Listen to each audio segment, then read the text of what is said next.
Olá, você está no Colisor de Ideias, onde grandes ideias de filósofos e cientistas colidem para expandir nossos horizontes.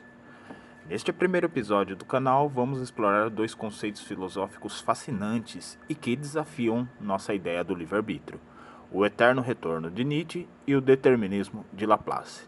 Meu nome é Michael Douglas e você está no canal Universo do Saber.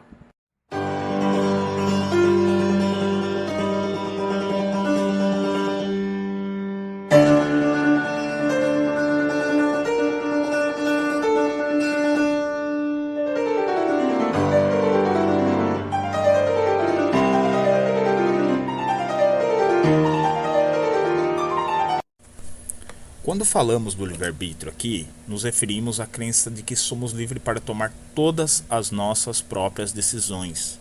Isso tem sido amplamente debatido por filósofos e cientistas há muito tempo. Hoje, vamos explorar como os dois grandes pensadores do calibre de Laplace e Nietzsche abordam essas questões, mas de maneira completamente diferente. Antes, uma breve introdução sobre quem foi Laplace e sua relevância para a ciência. Pierre-Simon Laplace foi matemático e astrônomo, contribuiu significativamente para a mecânica celeste e a teoria das probabilidades. Nascido em 1749 na França, Laplace viveu durante o período do Iluminismo, uma era marcada por grandes avanços científicos e filosóficos.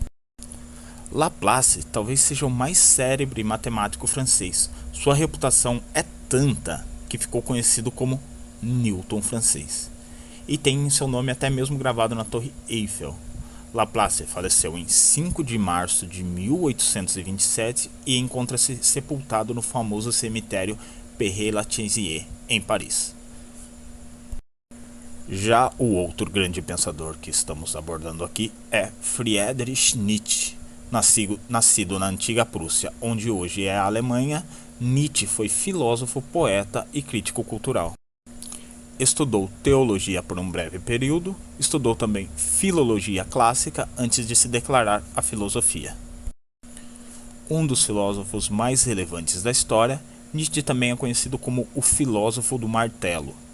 Nasceu em 1844 e faleceu em 25 de agosto de 1900, sendo que nos últimos 10 anos de sua vida ele foi afetado por sua loucura e passou sob cuidados psiquiátricos. Antes de nos aprofundarmos no tema do livre-arbítrio, vamos explicar um pouco sobre o que é o determinismo de Laplace. Esta é uma visão científica e filosófica de que se conhecermos todas as posições e velocidade de todas as partículas do universo em um dado momento, poderíamos prever o futuro com precisão absoluta. Essa ideia também é conhecida como o demônio de Laplace. E cabe aqui nos lembrarmos que Laplace também está ligando isso ao comportamento humano, referindo-se também que é possível prever todo o comportamento humano de maneira absoluta. Por outro lado, a ideia de amor fati de Nietzsche, também conhecida como o eterno retorno, sugere que a vida e os eventos se repetem infinitivamente, em um ciclo eterno. Nietzsche introduziu essa ideia em A Gaia e Ciência e a desenvolveu em Assim Falou Zaratustra. Ele propõe um experimento mental. Imagine que você teria que viver sua vida eternamente como ela é, repetidamente para sempre. Vamos comparar essas duas ideias e ver como elas afetam o livre-arbítrio, mas de maneiras bem diferentes. Abre aspas. Uma inteligência que, em um dado instante, conhecesse todas as forças que animam a natureza e a situação respectivas dos seres que a compõem, se também fosse vasta o suficiente para submeter esses dados à análise, abraçaria na mesma fórmula os movimentos dos maiores corpos do universo e do menor átomo. Para tal inteligência, nada seria incerto. O futuro, assim como o passado, estaria diante dos seus olhos. Fecha aspas.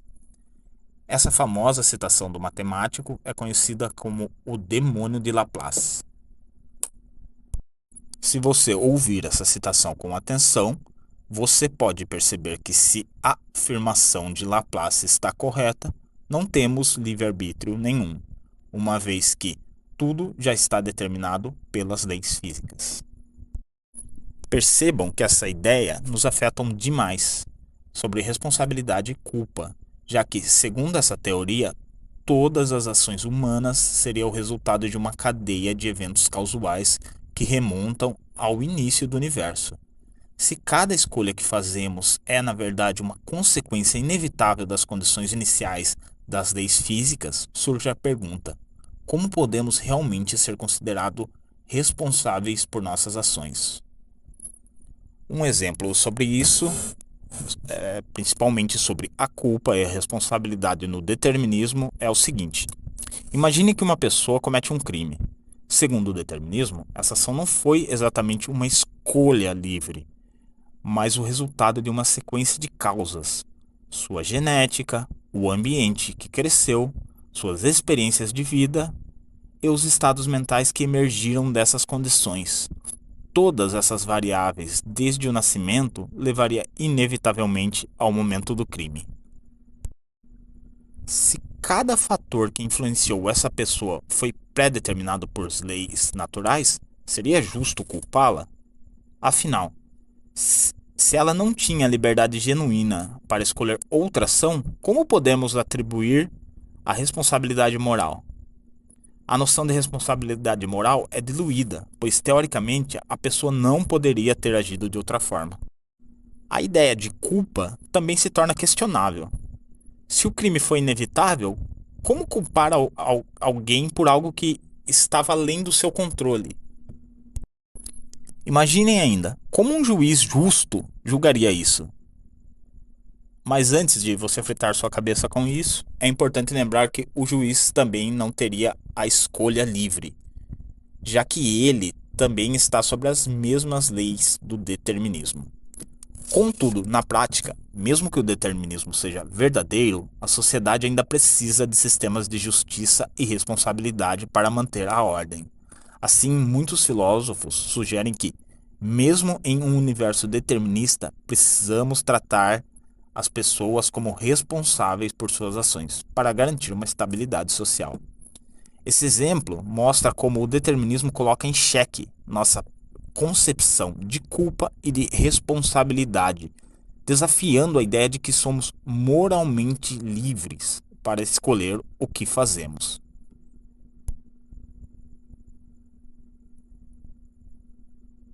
Agora, contrastando essa ideia, vamos falar sobre o eterno retorno de Nietzsche. Nietzsche nos propõe um cenário desafiador. Imagine que você deve viver sua vida exatamente da mesma forma, repetidamente, para toda a eternidade. Essa ideia pode parecer assustadora, mas tem implicações profundas para o nosso entendimento sobre as ações e escolha que fazemos. Se soubéssemos que nossas vidas se repetiriam eternamente, isso nos levaria a considerar seriamente como escolhemos viver. Em vez de pensar que nossas ações são irrelevantes ou sem consequências, o eterno retorno sugere que cada escolha se torna significativa, já que viveríamos as repercussões delas de forma indeterminável. Nesse sentido, o livre-arbítrio se torna uma questão de responsabilidade. Nossas decisões, nossas ações e até mesmo nossos arrependimentos teriam um peso muito maior, pois estaríamos, de certa forma, condenados a experimentar cada uma delas repetidamente. Essa ideia nos convida a refletir. Se você estivesse preso em um ciclo sem fim, como escolheria viver? O que mudaria em sua vida? Agora, ao comparar essas duas ideias sobre o livre-arbítrio, percebemos que elas oferecem perspectivas bem diferentes. No determinismo, tudo é pré-definido. Cada ação e resultado são partes de um grande quebra-cabeça mecânico, o que pode nos levar a pensar que não temos controle sobre nossas vidas. Neste contexto, a responsabilidade e a culpa se tornam complexas. Se tudo já está determinado, até que ponto somos responsáveis por nossas ações? No eterno retorno, por outro lado, nos desafiam a assumir o controle de nossas vidas, mesmo que a vida se repetisse. A ênfase está na maneira como escolhermos agir em cada repetição. Ele nos convida a refletir sobre nossas ações como se fôssemos eternamente responsáveis por ela. A ideia é que, ao vivermos cada momento como se ele fosse eterno, podemos encontrar um significado mais profundo em nossas escolhas. Para uma reflexão final, é importante notar que a ideia de Nietzsche não nos restringe apenas à reflexão sobre as nossas ações, mas também implica uma abordagem mais existencial e até mesmo poética da vida. Já o determinismo de Laplace, embora influente, é incompatível com as teorias mais recentes, como o princípio da incerteza de Heisenberg, da mecânica quântica, que sugere que não podemos prever tudo no nível quântico, abrindo espaço para novas interpretações sobre o livre-arbítrio.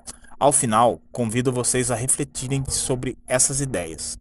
Como o determinismo de Laplace e o eterno retorno de Nietzsche se aplicam em suas vidas? Quais suas opiniões sobre o papel do livre-arbítrio em um mundo que pode ser determinado ou cíclico? Se gostaram do vídeo, considerem deixar um like e se inscrever no canal. Suas opiniões nos comentários são muito importantes para nós.